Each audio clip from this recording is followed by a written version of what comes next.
Good afternoon students. तो अब तक हम लोग कहाँ पे मिसलेनियस हाइड्रोलिक मशीन्स पे बात कर रहे थे। किस पे बात कर रहे थे?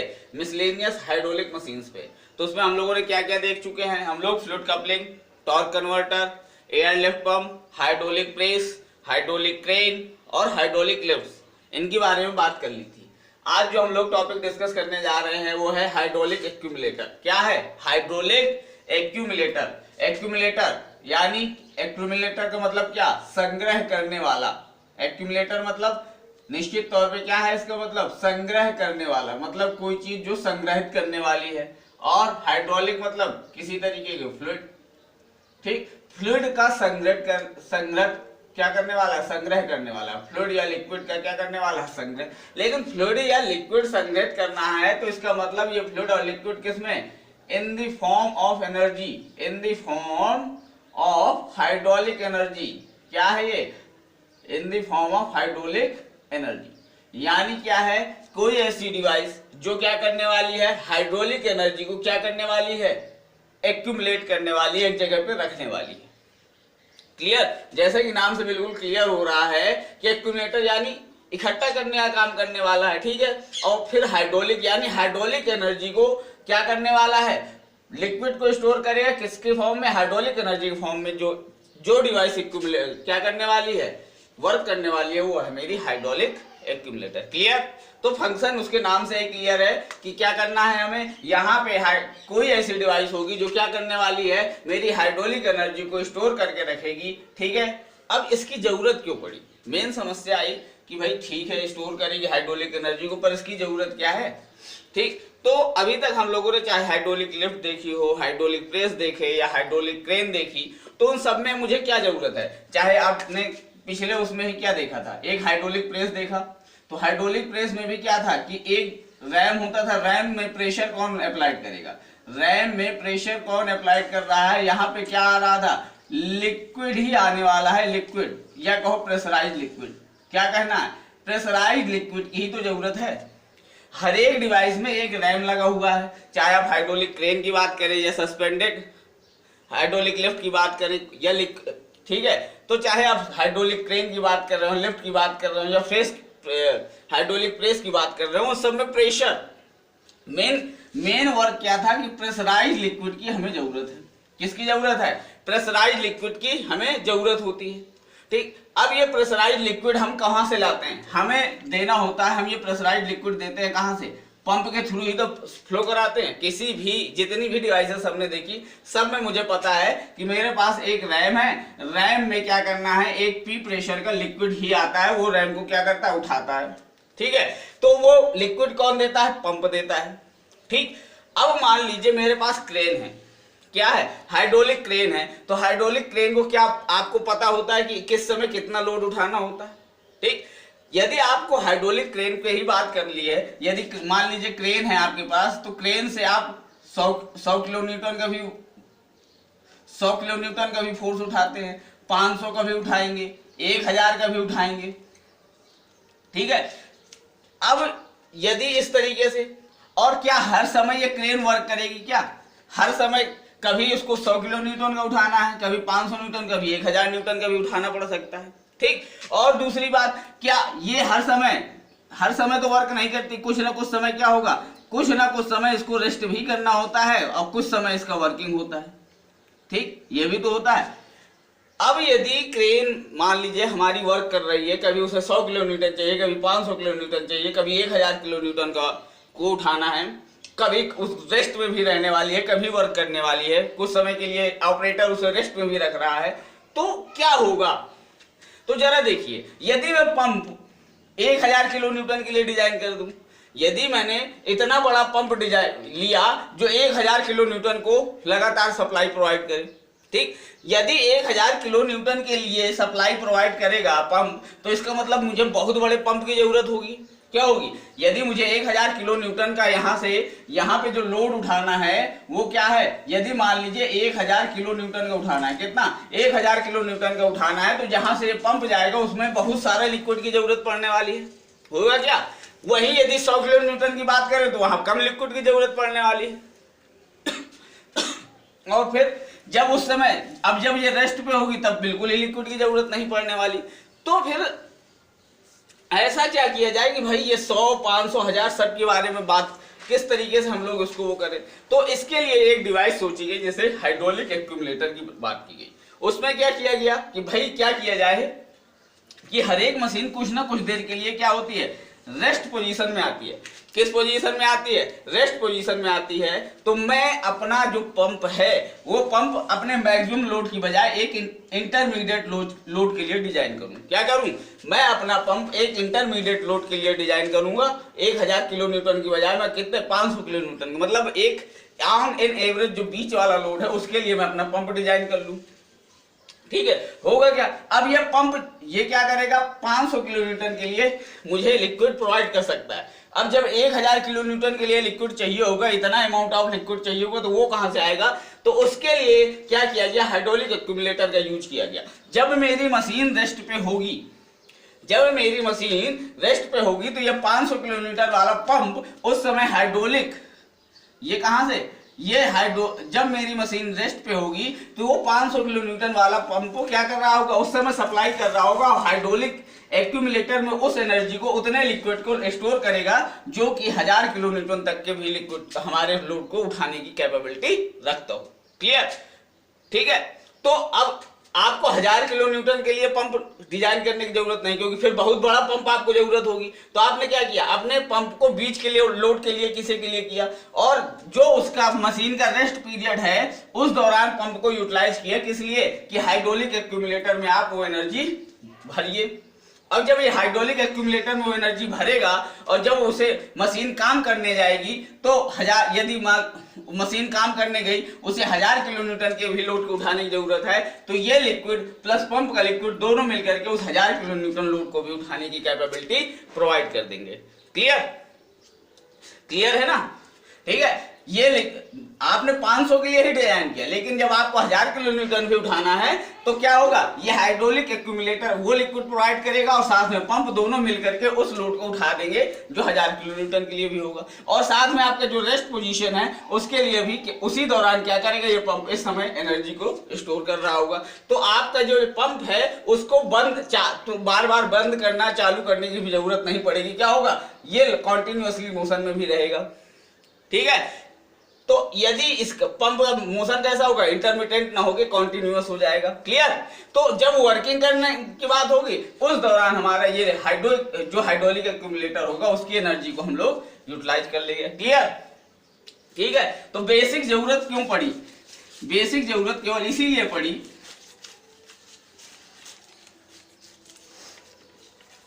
कि मुझे जब भी मैक्सिमम वर्क करना पड़ेगा तो क्या उतने बड़े पंप को डिजाइन करने की जरूरत है क्या, नहीं। ठीक, हाइड्रोलिक एक्यूमुलेटर का यूज कर लेंगे। तो सिंपली क्या है हाइड्रोलिक एक्यूमुलेटर कि क्या करने वाला है, ये लिक्विड अंडर प्रेशर स्टोर करेगा टेम्परेरी, कुछ समय के लिए लिक्विड अंडर प्रेशर को में स्टोर करने की कैपेबिलिटी रखता है। क्लियर, ठीक है। तो और किस लिए जरूरत क्यों पड़ी, रिक्वायरमेंट क्यों आई इस चीज की, रिक्वायरमेंट क्यों आई। एक तो सबसे पहली बात ये कि no any machine has continuous operation, कोई मशीन कॉन्टिन्यूअस काम नहीं करती,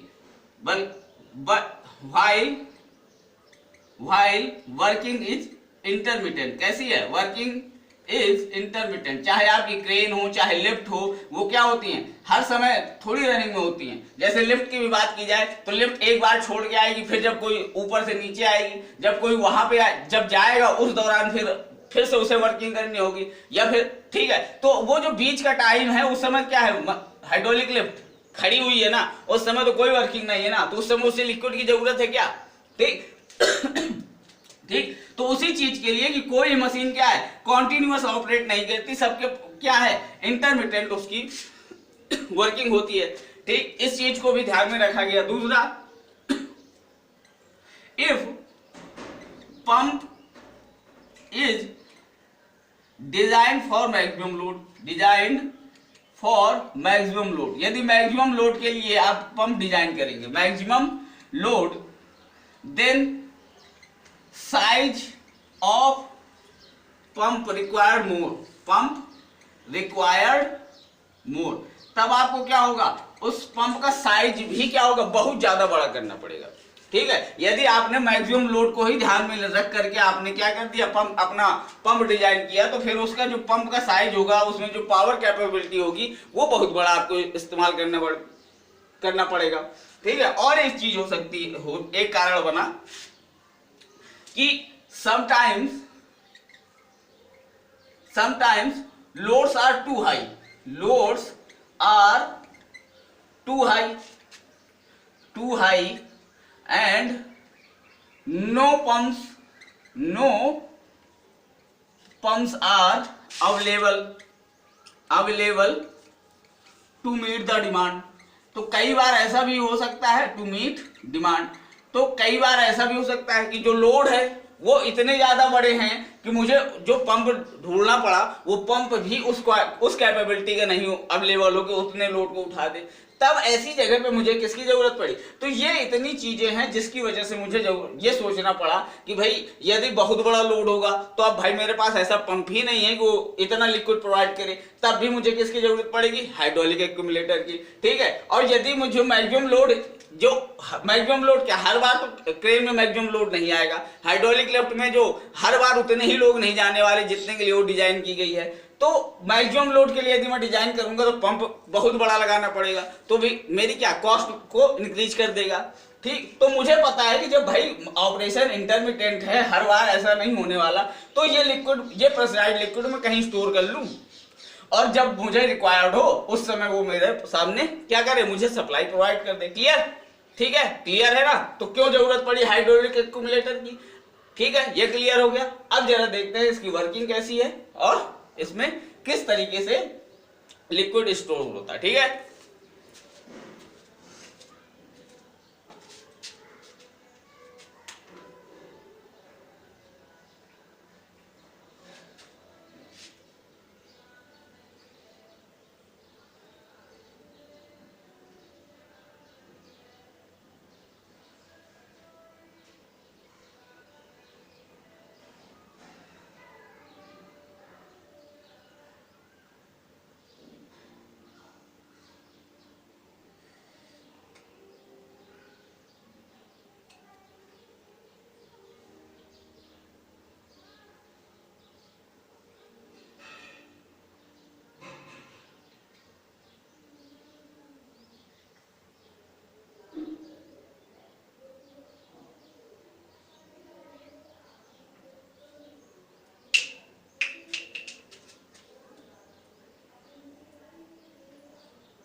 तो अब देखते हैं किस तरीके से कंस्ट्रक्ट किया जाता है मेरा।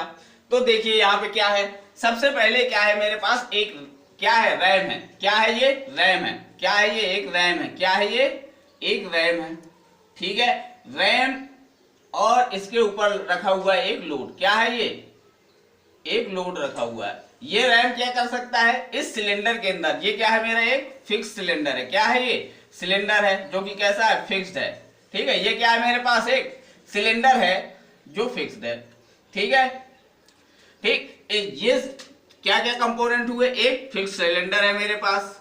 ठीक है, दूसरा एक स्लाइडिंग रैम है। क्या है, ये एक स्लाइडिंग रैम है जो मूव कर सकता है। इस सिलेंडर में दो पैसेज प्रोवाइड किए गए हैं, एक है इनलेट। इनलेट कहां से आएगा? ये पंप से आएगा। कहां से? Inlet from the pump when machine is not working, when machine is not in working condition. जब मशीन कैसी है? वर्किंग कंडीशन में नहीं है, वर्किंग कंडीशन में नहीं है, उस दौरान क्या होगा? पंप खाली होगा। तो पंप क्या करेगा? वो उस दौरान भी चलता रहेगा और क्या कर रहा होगा? उस समय वो लिक्विड यहां सप्लाई कर रहा होगा। दूसरा ये आउटलेट है। आउटलेट कहां जाएगा? Two machines, two machines when machines are in working condition. ये आउटलेट तब आउटलेट कहां जाएगा? मशीन्स में जाएगा, जब मशीन क्या कर रही होंगी? काम कर रही होंगी। तो अब जब मशीन काम कर रही होंगी तो इस आउटलेट में एक तो पंप भी पावर सप्लाई कर रहा होगा और साथ में यहां से भी लिक्विड जो मेरा यहाँ पे स्टोर होगा वो भी जाएगा। अब जरा देखिए होगा क्या कि इनिशियली क्या होगा? मेरा ये रैम बिल्कुल यहाँ नीचे मान लीजिए, बिल्कुल लोअर मोस्ट पोजीशन पे। इनिशियली मेरा ये रैम कहाँ है? बिल्कुल लोअर मोस्ट पोजीशन पे है, यानी यहाँ है। ठीक, इनिशियली मेरा रैम पूरी तरीके से यहाँ पे है। ठीक है, क्लियर? ठीक है, लोअर मोस्ट पोजीशन पे है और जो आउटलेट वाल्व है उस समय क्या है? बंद है। मशीन इस समय जब वर्किंग कंडीशन में नहीं होगी तो पंप क्या करेगा? उस समय लिक्विड यहाँ पे भेजना शुरू करेगा। तो जैसे ही लिक्विड यहाँ पे भेजना शुरू करेगा तो लिक्विड ये जो भरना शुरू करेगा तो ये रैम को क्या करेगा? ऊपर उठाना शुरू कर देगा। क्या कर देगा? पी प्रेशर का यदि लिक्विड ये पंप भेज रहा है तो पी प्रेशर के लिक्विड से ये रैम क्या करेगा? ऊपर उठना शुरू कर देगा। ठीक है, ये रैम ऊपर की ओर जाना शुरू कर देगा। ठीक है, और ये जो टोटल वेट है, रैम का वेट और ये क्या जो लोड आपने यहाँ पे रख रखा होगा उन सब का वेट क्या करेगा? अब ये पी प्रेशर का लिक्विड इसको क्या करेगा? उठाएगा। ठीक है, तो ये पूरी तरीके से यदि मान लीजिए एल लिफ्ट है, कितनी है टोटल जो रैम उठ के यहां तक पहुंच सकता है। ठीक है, ये एल लिफ्ट तक पंप इसको रैम को क्या करेगा? उठाएगा। ठीक है, फिर अब यहाँ पे लिक्विड मेरा फिल हो चुका है। ठीक, अब जैसे ही मशीन वर्किंग कंडीशन में आएगी, जैसे ही मशीन वर्किंग कंडीशन में आएगी तो मेरा ये वाला इनलेट वाला सेक्शन क्या होगा? ये तो ऑन ही रहने वाला है, साथ में ये भी आउटलेट सेक्शन क्या हो जाएगा? ऑन हो जाएगा। क्या हो जाएगा? आउटलेट सेक्शन में अब ये क्या हो जाएगा? ओपन हो जाएगा। जैसे ही ये ओपन होगा तो क्या होगा? जैसे ही मशीन रिक्वायर्ड कंडीशन क्या होगी? वर्किंग कंडीशन में आएगी तो ये लिक्विड पंप का और साथ में इसका हाइड्रोलिक एक्यूमुलेटर का, अब ये लिक्विड क्या होगा? यहाँ की ओर सप्लाई होगा और जब ये सप्लाई होगा तो मेरा रैम क्या होगा? नीचे की ओर शिफ्ट करना शुरू कर देगा। ठीक, इस तरीके से सिंपल, सबसे सिंपल वर्किंग है कि क्या होने वाला है कि जब मशीन वर्किंग कंडीशन में नहीं है तो सिंपली ये इनलेट कराएगा और उस समय आउटलेट वाल्व क्या होगा? बंद होगा और क्या कर रहा होगा? रैम उस समय मेरे ऊपर की ओर जा रहा होगा और पी प्रेशर पे लिक्विड को स्टोर करने का काम करेगा। जैसे ही मशीन वर्किंग कंडीशन में आई, ठीक, जैसे ही मशीन वर्किंग कंडीशन में आई तो क्या होगा? तुरंत ये मेरा आउटलेट वाल्व खुल जाएगा और मशीन को सप्लाई प्रोवाइड करेगा। मशीन को जब सप्लाई प्रोवाइड की जा रही होगी तो वहां दो चीजों से, एक हाइड्रोलिक एक्यूमुलेटर से दी जा रही होगी, दूसरी पंप से दी जा रही होगी। ठीक है, क्लियर? इतना आसानी से आसान सी वर्किंग है। ठीक, अब इसको देख लेते हैं। मान लीजिए यहाँ पे W वेट है, वेट जो रैम और लोड का वेट है। ठीक, जब ये ऊपर जा रहा होगा, न्यूमेरिकल पॉइंट ऑफ व्यू से भी देखिए, यहाँ पे क्या होगा? कुछ ना कुछ फ्रिक्शन और रैम के बीच क्या होगा? फ्रिक्शन फोर्स होगा ना। क्या होगा? फ्रिक्शन फोर्स भी जनरेट करेगा। एक तो ये वेट है मेरे पास, कौन कौन से फोर्स है? एक ये वेट है, दूसरा फ्रिक्शन फोर्स होगा कुछ ना कुछ। क्या होगा? ये फ्रिक्शन फोर्स होगा। ठीक है, जरा देखिए, फ्रिक्शन फोर्स है मेरे पास, दो ही तो फोर्स है। तो वेट कहाँ का? यदि मान लीजिए इसी पॉइंट पे, तो वेट हमेशा क्या काम कर रहा होगा? नीचे की ओर। वेट कहाँ का काम कर रहा होगा? नीचे की ओर।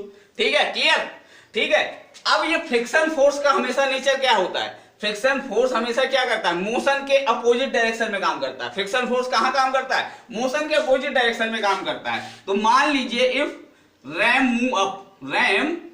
मूव अप, यदि रैम ऊपर की ओर जा रहा है, यदि रैम ऊपर की ओर जा रहा है तो उस समय फ्रिक्शन फोर्स कहाँ होगा? नीचे की ओर अपोजिट डायरेक्शन में होगा, यानी ये। तो इस समय जो नेट लोड हो जाएगा वो W प्लस R होगा। क्या? यदि रैम मेरा ऊपर की ओर जा रहा है तो ये फ्रिक्शनल फोर्स भी क्या होगा? इसमें एड अप हो जाएगा। तो टोटल लोड क्या हो जाएगा? और इंक्रीज कर जाएगा, यानी वेट प्लस क्या हो जाएगा? फ्रिक्शन फोर्स हो जाएगा। ठीक, और यदि वहीं पे यदि रैम क्या हो रहा होगा, नीचे की ओर जा रहा है, रैम मूव्स डाउन, यदि रैम नीचे की ओर जा रहा है तो उस केस को जरा गौर से देखिए, तो उस समय वेट तो यहां की ओर होगा। अब रैम नीचे की ओर आ रहा है, रैम नीचे की ओर आ रहा है, तो रैम यदि नीचे की ओर आ रहा है तो फ्रिक्शन फोर्स क्या होगा, उसके अपोजिट डायरेक्शन में यानी इधर की ओर होगा। तो इस समय जो नेट लोड होगा यहाँ पे जिसको जो हमारे लिक्विड पे होगा वो क्या होगा, W माइनस आर हो जाएगा। वेट से उस समय रिएक्शन फोर्स क्या होगा, फ्रिक्शन फोर्स घट जाएगा। क्लियर, क्लियर है ना ये चीज। सिंपली मुझे पता है कि फ्रिक्शन फोर्स हमेशा मोशन के अपोजिट डायरेक्शन में काम करता है, तो जब ये ऊपर की ओर जा रहा होगा तो फ्रिक्शन फोर्स भी नीचे की ओर काम करेगा।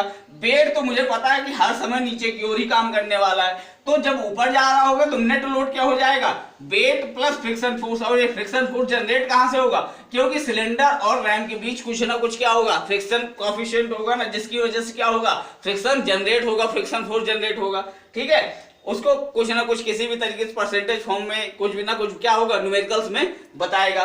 दूसरी चीज, जब ये रैम मूव नीचे की ओर जाएगा तो फ्रिक्शन फोर्स क्या होगा, हमेशा अपोजिट डायरेक्शन में, यानी ये नीचे की ओर जा रहा है तो ये क्या लगेगा, ऊपर की ओर लग जाएगा। तो उस समय नेट लोड क्या हो जाएगा, W माइनस आर हो जाएगा। ठीक है, तो एक न्यूमेरिकल करते हैं तो ये सारी चीजें आपको पता चल जाएगी कि ये मैंने आप लोगों को क्यों बताया। ठीक है, चलिए ठीक है, तो देखिए एक न्यूमेरिकल है आपके पास, क्या है, क्या कह रहा है, the total weight placed on the sliding RAM of a hydraulic accumulator is 40 kilo Newton. क्या कह रहा है कि जो टोटल वेट है, यानी ये W है, यानी ram plus total weight, load weight कितना दे रखा है, 40 किलो न्यूटन है। ठीक है, 40 किलो न्यूटन है। The dia of the ram is 500 mm, यानी ये डाया बता रखा है, कितना है ये डाया, 500 mm है।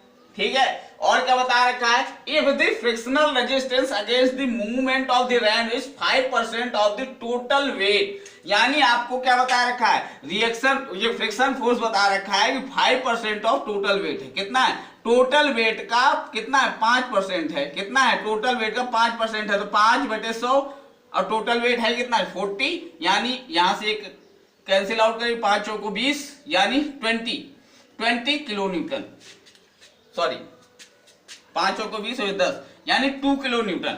तो फ्रिक्शन फोर्स कितना बता रखा है कि 2 किलो न्यूटन है। ठीक है, अब क्या कह रहा है, determine the intensity of pressure when RAM is moving up with a uniform velocity and RAM is moving down, यानी एक बार हमें बताना है जब रैम ऊपर की ओर जा रहा होगा, और दूसरी बार हमें प्रेशर की इंटेंसिटी बतानी है जब रैम क्या होगा, नीचे की ओर आ रहा होगा। क्लियर, ठीक है, तो यदि मुझे डाया दे रखा है तो मैं यहां से एरिया निकाल सकता हूं, area of RAM, area of RAM निकाला जा सकता है, क्या होगा, 5/4, और ये 500 इंटू 10⁻³ का होल स्क्वायर, यहां से निकाल लीजिए। ठीक है, तो ये लगभग कितना आ जाएगा, 0.1963 मीटर स्क्वायर आ जाएगा। कितना है, 0.1963 मीटर स्क्वायर। क्लियर, ठीक है, फ्रिक्शन फोर्स मुझे पता चल गया, एरिया पता चल गया। ठीक, अब पहला केस देखते हैं। पहला केस, जब ये मेरा क्या हो रहा होगा, रैम ऊपर की ओर जा रहा है, रैम यदि ऊपर की ओर जा रहा है, वेट तो हमेशा नीचे की ओर लगेगा, और जब यदि रैम ऊपर की ओर जा रहा है तो फ्रिक्शन फोर्स किस ओर काम करेगा,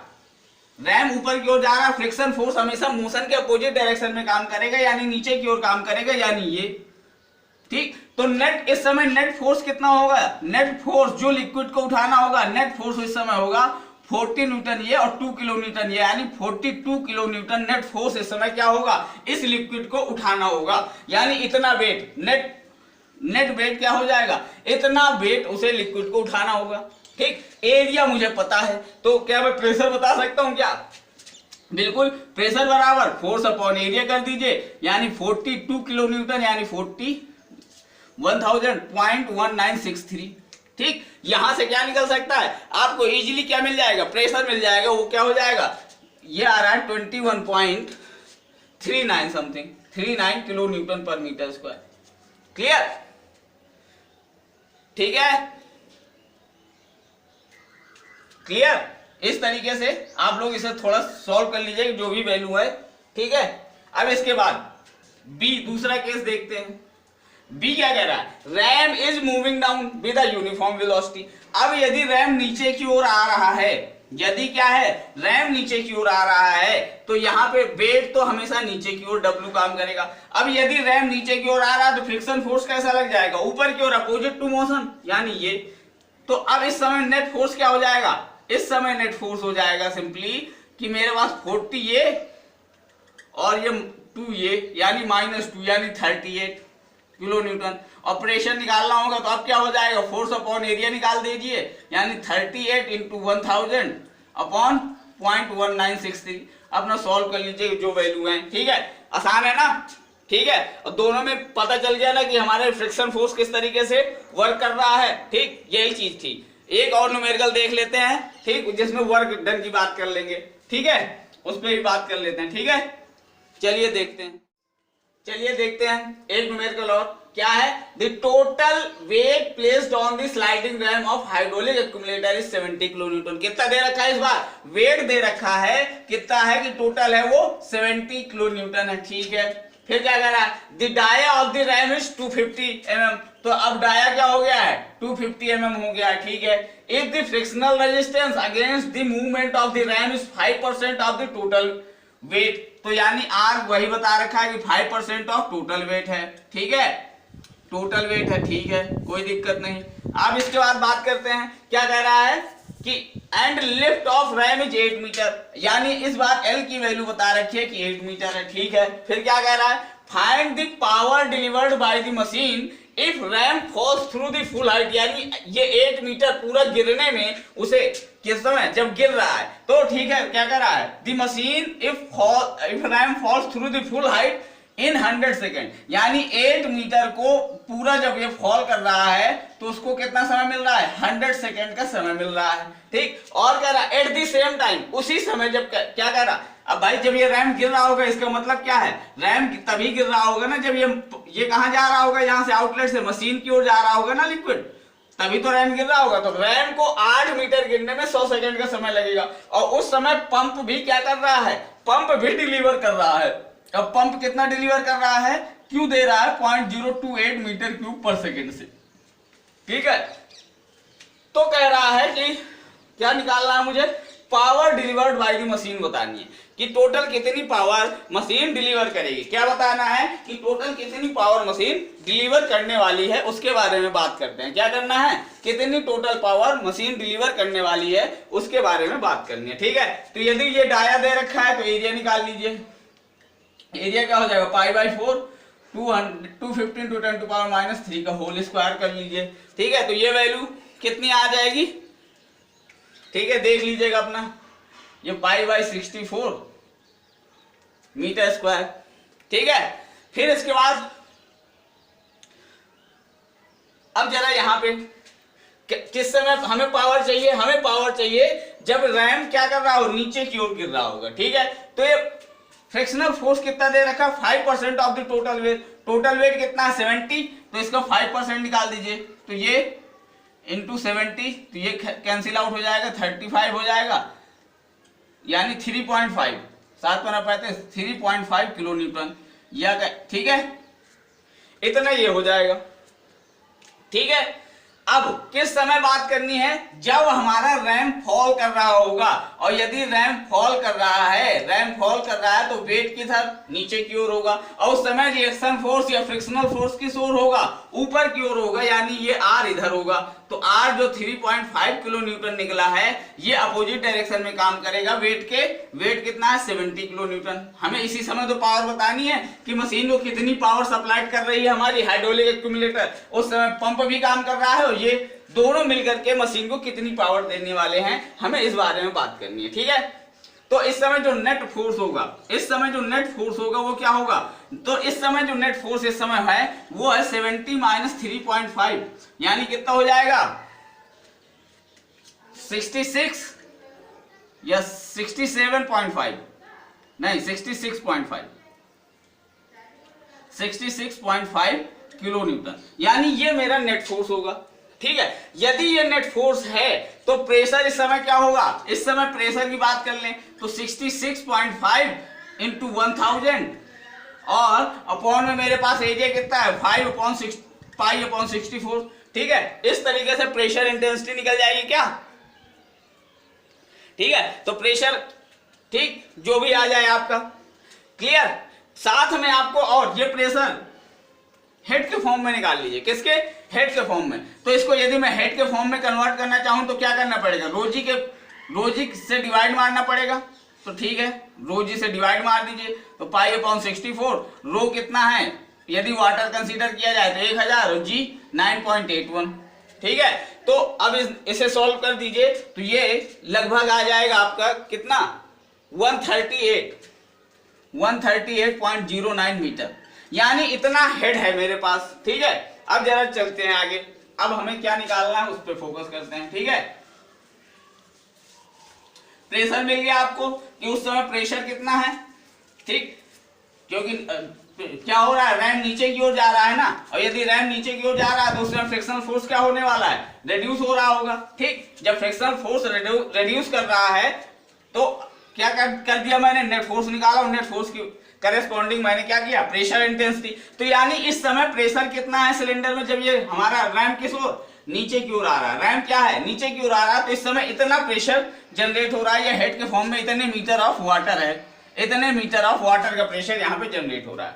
ठीक है, यदि इतना मीटर ऑफ वाटर का प्रेशर यहाँ पे है और पंप ये क्यू इतना दे रहा है, तो पावर सप्लाइड बाय पंप निकाला जा सकता है क्या, पावर सप्लाइड बाय पंप कैसे निकालेंगे, सिंपली रो जी क्यू एच, किससे, रो जी क्यू एच से।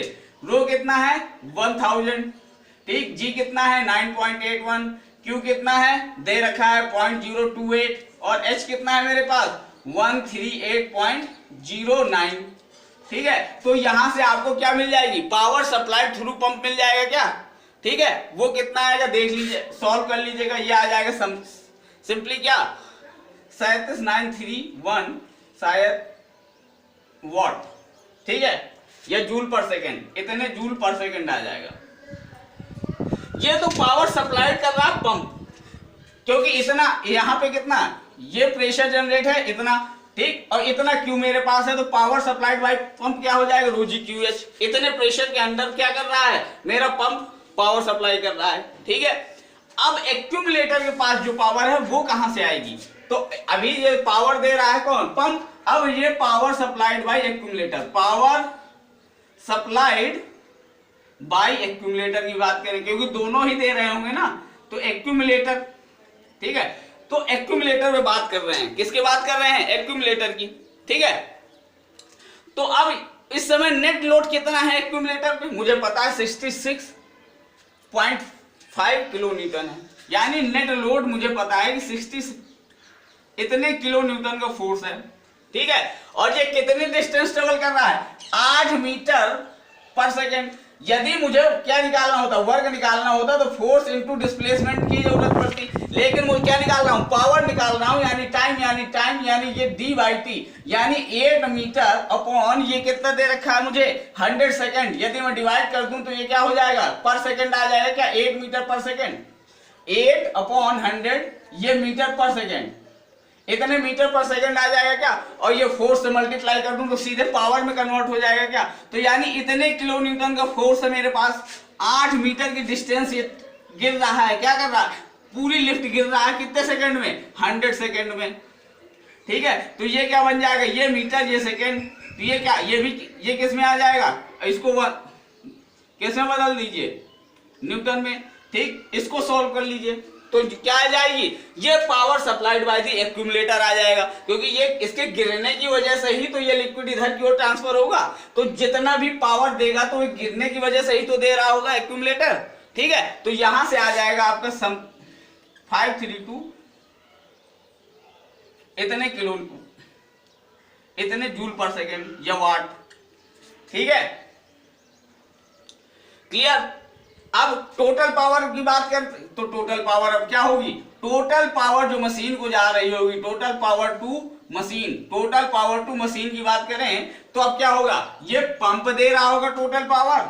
ठीक है, 931 इतने जूल पर सेकंड तो पंप से आ रही है, और इतनी 5320 ये कहां से आ रही है, ये हमारी क्या होगी, एक्यूमुलेटर ने सप्लाई कर दी। तो ये जो मेरे पास आएगी टोटल पावर, अब इन दोनों मशीन को जो जाएगी वो एक्यूमुलेटर और पंप दोनों से मिल करके जाएगी ना, क्लियर।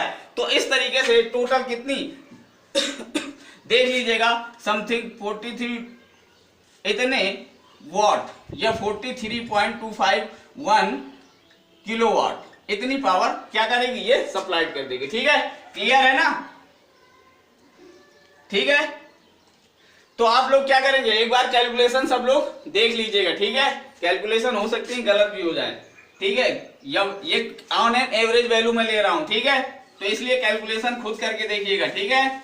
तो आपको कंसेप्ट समझने से मतलब था, तो कंसेप्ट में मेनली कंसेप्ट क्या था कि रैम नीचे गिर रहा है, ठीक है। रैम नीचे गिर रहा होगा तो उस समय क्या होगा, ये वो एक्यूमुलेटर भी क्या कर रहा होगा, लिक्विड सप्लाई कर रहा होगा, पंप भी लिक्विड दे रहा है। तो मेरा मेन टारगेट था कि दोनों मिला के पावर कितनी दे रहे हैं, ठीक है। तो मैंने क्या किया, सबसे पहले मुझे मैंने नेट लोड निकाला, तो फिर उसको किस में कन्वर्ट कर लिया, प्रेशर में, और प्रेशर को किस में, हेड के फॉर्म में कन्वर्ट किया। हेड के फॉर्म में कन्वर्ट करते मुझे पंप द्वारा सप्लाइड पावर मिल गई, ठीक। तो ये हो गई पंप की। और फिर यदि मुझे एक्यूमुलेटर का चाहिए था तो मैंने कहा कि यदि एक्यूमुलेटर से पावर चाहिए तो force into displacement upon time, यानी फोर्स यानी 66.5, 8 मीटर चल रहा है 100 सेकंड में, तो 8 मीटर पर सेकंड आ जाएगा। तो ये पावर एक्यूमुलेटर और दोनों का क्या कर दिया मैंने, सम कर दिया, तो मुझे क्या मिल गया, total power supplied by the hydraulic accumulator मिल गई, ठीक है। तो अब हम लोग क्या देखने जा रहे हैं, एक और टाइप का एक्यूमुलेटर यूज किया जाता है, डिफरेंशियल हाइड्रोलिक एक्यूमुलेटर। क्या,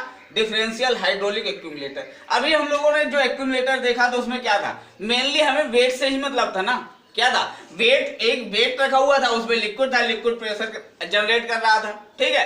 तो हम लोगों ने अब हम लोगों की सोच आई कि भाई ये जो वेट हम लोग है, ये इसको यदि और रिड्यूस कर सकते हैं क्या, उतने ही प्रेशर का लिक्विड स्टोर करना हो, वेट कम हो जाए थोड़ा सा, तो हमारी मशीन क्या हो जाएगी, हल्की हो जाएगी, एक्यूमुलेटर हमारा कैसा हो जाएगा, हल्का हो जाएगा। इस सोच के साथ हम लोगों ने क्या किया, डिफरेंशियल हाइड्रोलिक एक्यूमुलेटर को बनाने की कोशिश की, ठीक है। इसमें क्या होता है, इसमें जो रैम है मेरा, वहां पे क्या था, रैम क्या कर रहा था, रैम मूव कर रहा था, लेकिन इसमें ये मेरा जो रैम है, रैम कैसा कर दिया मैंने, इसको रैम को कर दिया फिक्स्ड। रैम कैसा है मेरा, फिक्स्ड है, रैम क्या कर दिया मैंने, फिक्स्ड कर दिया, ठीक। और रैम को कैसा बनाया, रैम के बीच में एक होल क्रिएट कर दिया, क्या कर दिया, रैम के बीच में एक पूरे में होल क्रिएट कर रखा है, क्या कर रखा है, एक होल क्रिएट कर रखा है, ठीक। ये होल, इस होल से क्या होगा, पंप से लिक्विड आएगा और यहां से कहां भरना शुरू करेगा, यहां से जाते हुए इस हाइड्रोलिक सिलेंडर में भरना है। और ये जो इसके बाद रैम को इधर ये इस हिस्से में क्या कर दिया हमने, यहाँ पे ब्रास स्लीव यूज की है, क्या की है, ब्रास बुश या स्लीव का यूज करते हैं फॉर टाइटनेस, ब्रास बुश और स्लीव का यूज किया टाइटनेस के लिए, ताकि इस हिस्से को क्या कर दिया जाए, कवर कर दिया जाए, ठीक है। तो अब ये मेरा रैम था, रैम को नीचे की ओर क्या कर दिया, ब्रॉडर कर दिया, ऊपर कैसा रखा, कम रखा। हमारा मेन कंसिडरेशन था एक तो वेट, जो उसी प्रेशर को जनरेट करने के लिए मुझे वेट कम लगे, मेरी मशीन को क्या हो जाए, थोड़ी हल्की हो जाए। तो मैंने क्या किया, रैम को ऊपर की ओर कैसा सकरा रखा, लेकिन नीचे उसका एरिया क्या कर दिया, बड़ा रखा, ठीक। बाकी बचे हिस्से में सिंपली ब्रास भर दिया, ब्रास की बुश या स्लीव यूज कर ली। उसके चारों तरफ क्या कर दिया, एक स्लाइडिंग सिलेंडर का यूज किया, क्या किया, एक स्लाइडिंग सिलेंडर का यूज किया, ठीक है। और उस स्लाइडिंग सिलेंडर में उसके निचले हिस्से में हमने क्या कर दिया, कॉलर बना दिए, क्या बना रखी है, दोनों तरफ कॉलर प्रोवाइड कर दी, क्या प्रोवाइड कर रखी है, कॉलर। ये कॉलर क्या होगी, जितना लोड मैं चाहूं तो यहाँ पे पुटअप कर सकता हूं, इन कॉलर्स में क्या कर दिया जाएगा, लोड पुटअप किया जाएगा, ठीक है। तो अब इसकी वर्किंग क्या है कि अब सबसे इनलेट में देखिए, सबसे पहले जब आउटलेट बंद है, इस समय आउटलेट यदि क्लोज है तो इनलेट कहां से होगा, पंप से होगा, पंप से होगा कब, when machine not working, machine is not working, machine work नहीं कर रही है उस समय। तो अब यहां से पंप से लिक्विड आएगा और ये क्या होगा, इस फिक्स्ड रैम के होल से होता हुआ कहां पे भर जाएगा, जाके इस फिक्स सिलेंडर में भरना शुरू करेगा, और जिसकी वजह से ये मेरा फिक्स सिलेंडर क्या होगा, अप करना शुरू करेगा, ऊपर की ओर मूव करना शुरू कर देगा, ठीक है। ये ऊपर की ओर मूव करेगा और इस तरीके से कुछ लिफ्ट एल इसमें भी होगी। यहाँ पे लिफ्ट कौन कर रहा है, सिलेंडर लिफ्ट करेगा ऊपर की ओर, ठीक है। अब इसके बाद वही चीज, ठीक, अब जैसे ही मशीन काम पे आएगी तो ये क्या होगा, आउटलेट टू मशीन होगा, ठीक है, आउटलेट टू मशीन होगा। Main machine is in working condition, is in working condition. Machine कैसी है, वर्किंग कंडीशन में है। मशीन कैसी है, वर्किंग कंडीशन में है। उस समय की बात करते हैं। तो अब क्या हो रहा होगा, जब मशीन वर्किंग कंडीशन में आ जाएगी तो इनलेट से तो पंप से आ ही रहा होगा, साथ में ये चीज क्या होगी, ये यहां से आउटलेट से हाइड्रोलिक एक्यूमुलेटर भी वो करेगा, और मेरा ये फिक्स सिलेंडर है, क्या जो स्लाइडिंग सिलेंडर है, वो क्या होगा, नीचे की ओर आना शुरू कर देगा। तो इस समय जो पावर दी जा रही होगी मशीन को, वो एक तो पंप भी देगा, दूसरा हाइड्रोलिक एक्यूमुलेटर भी देने वाला है, ठीक है। तो यहाँ मेनली क्या है, एक तो मैं ये हिस्सा जो मेरा रैम के ऊपर लोड रखा हुआ था वो मैंने सिलेंडर के ऊपर कर दिया, तो ये लोड मैंने कम कर दिया, ठीक है। दूसरा यहाँ पे मेनली जो इसको हम लोगों का यहाँ पे क्या था, जरा अंतर समझिए, क्या था यहाँ पे पूरा रैम, और ये रैम एरिया क्या कर रहा था, ये रैम एरिया एक्ट कर रहा था, क्या कर रहा था, रैम एरिया एक्ट कर रहा था। जब मैं प्रेशर निकाल रहा था तो फोर्स अपॉन ये पूरा एरिया यूज कर रहा था, रैम एरिया, ठीक। यहाँ पे कौन सा एरिया यूज होगा, यहाँ पे रैम कौन सा है, रैम का ये बाहर वाला डायामीटर है, ये कौन सा है, रैम का आउटर डायामीटर है, और ये कौन सा है, ये वाला इनर डाया है, कौन सा है, इनर डाया, यानी ये DI। या कहिए कि इस पूरे आउटर में से यदि मैं इनर वाला घटा दूं, यानी इस पूरे आउटर से ये इनर वाला घटा दूं, यानी जो ये मैंने ब्रास या बुश स्लीव यूज की है उनका क्रॉस सेक्शन एरिया ही रखना होगा। जरा देखिए कैसे, यदि मैं π/4 d0 स्क्वायर करूं, तो π/4 d0 स्क्वायर कर रहा हूं, तो ये पूरा एरिया कंसीडर कर लिया मैंने, उसमें से क्या कर रहा हूं, π/4 di स्क्वायर कैंसिल आउट कर रहा हूं, यानी ये एरिया पूरा कैंसिल आउट कर दे रहा हूं। इस पूरे एरिया से ये एरिया कैंसिल आउट हो जाएगा, तो सिर्फ क्या बचेगा, ये सिंपली मेरा ब्रास या स्लीव का एनुलर एरिया बचेगा। क्या बचेगा, एनुलर एरिया ऑफ रैम कह सकते हैं, या क्या कह सकते हैं, brass bush cross section, bush cross sectional area बचेगा, ठीक। ये एरिया मेरा यूज होगा। तो अब मैं प्रेशर में इस एरिया को यूज करूंगा, फोर्स अपॉन एरिया।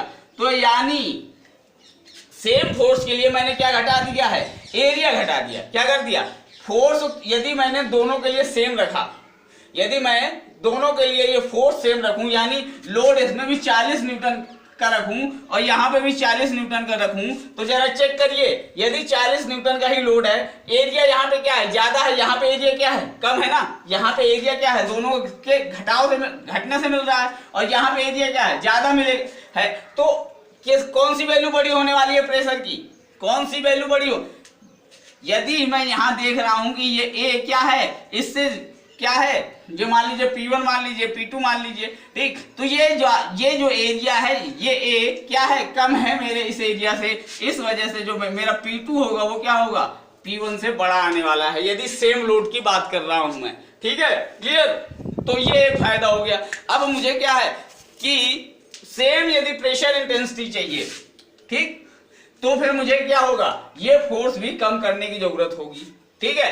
यदि यहां से बात कर लीजिए कि यदि फोर्स पे बात करें, ठीक है, फोर्स P इंटू ए से बात कर लीजिए, ठीक, या P से ही बात करते हैं। दूसरी तरीके से बात कर लें कि भाई मुझे पता है, मुझे वही प्रेशर जो यहाँ पे स्टोर करना है वही प्रेशर यहाँ स्टोर करना है, ठीक है। जो प्रेशर यहाँ स्टोर करना है वो प्रेशर यहाँ स्टोर करना है। यहां से क्लियर है कि यदि P एक जैसा है तो भैया फोर्स कितना रिक्वायर्ड होगा, फोर्स यदि P इंटू ए, यहाँ पे फोर्स P इंटू ए होगा, यहाँ पे फोर्स क्या होगा, P इंटू ए, ठीक। मुझे पता है प्रेशर तो दोनों के लिए सेम है, प्रेशर क्या है, दोनों में ही मुझे सेम स्टोर करना है, जितना इसमें स्टोर करना था वही इसमें स्टोर करना है। तो जरा चेक करिए, क्रॉस सेक्शन एरिया यदि मेरा ये ए छोटा है, ए क्या है, इस कैपिटल ए से छोटा है, तो ये फोर्स कौन सा, यदि ये P सेम है दोनों में, P सेम है दोनों में, तो यदि ये F1 मान लीजिए, ये F2 मान लीजिए, तो अब F1 क्या होगा, F2 से छोटा होगा, क्योंकि ए क्या है, छोटा है ए से। ठीक, P दोनों के लिए सेम मान लीजिए कि मुझे सेम प्रेशर दोनों में ही यदि रखना है तो मुझे ये लोड है वो अब क्या होगा, यहाँ पे कम यूज करना पड़ेगा। करना पड़ेगा क्या, डिफरेंशियल एक्यूमुलेटर में चेक करिए, क्योंकि जो फोर्स होगा F1 वो P इंटू ए होगा, ये फोर्स होगा P इंटू ए होगा, लेकिन यहाँ पे P तो दोनों के लिए सेम है। यदि मैं दोनों में सेम प्रेशर एनर्जी का ही लिक्विड स्टोर करना चाहता हूं तो ये एरिया क्या है, कम है ना छोटा वाला, और ये एरिया क्या है, बड़ा है, तो निश्चित तौर पे मुझे क्या होने वाला है, मुझे यहाँ पे ये जो लोड है F1 क्या होगा, कम रखना है comparison to simple hydraulic accumulator. Clear, ठीक है, तो वर्किंग क्लियर हो गई। क्यों यूज करते हैं, क्योंकि मुझे वही प्रेशर, इसी प्रेशर एनर्जी का लिक्विड यदि लोड करना है तो मुझे यहाँ पे क्या होगा, ये लोड या कहिए मेरा जो लोड फोर्स है वो क्या कर सकता हूं मैं, कम यूज करने की जरूरत पड़ेगी। ठीक है, क्लियर, ठीक है, तो एक न्यूमेरिकल से देख लेते हैं और इजीली क्लियर हो जाएगा। ठीक है, चलिए, ठीक है, तो यहां देखिए क्वेश्चन दिया हुआ है, डिफरेंशियल हाइड्रोलिक एक्यूमुलेटर क्या कह रहा है, the dia of the two parts of the ram of a differential accumulator are 150 and 130 mm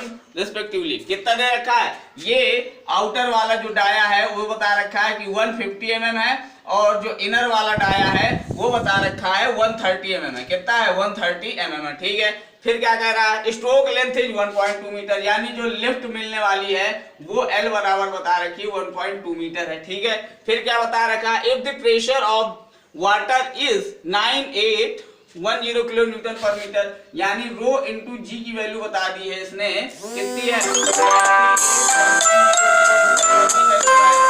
ठीक है,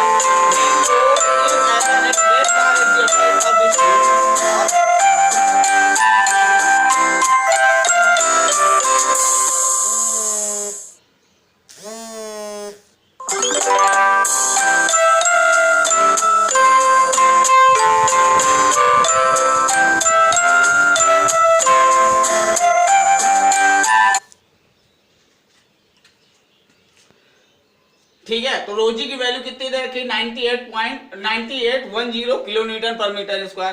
कह रहा है कब, ये बता रखा है कि जब चाहे ये बता रखा है when the load is either at rest at upper end of the stroke, यानी ये बता रखा है चाहे वो मेरा जो सिलेंडर है वो अपर पोजीशन पे हो और the load is moving with uniform velocity, यानी यहाँ पे फ्रिक्शनल रेजिस्टेंस की कोई बात नहीं की है, चाहे लोड मूव कर, मतलब सिलेंडर मूव कर रहा हो, चाहे अपर एंड पे फ्रिक्स हो, दोनों ही चीज में हमारा जो रोजी की वैल्यू है या प्रेशर जो वाटर का है वो बता रखा है कि 9810 किलो न्यूटन पर मीटर स्क्वायर है। ठीक है, ये प्रेशर बता रखा वाटर, प्रेशर ऑफ वाटर। ठीक है, फिर क्या बात है, फिर कह रहा how much energy we store in the accumulator में कितनी एनर्जी स्टोर कर सकता है।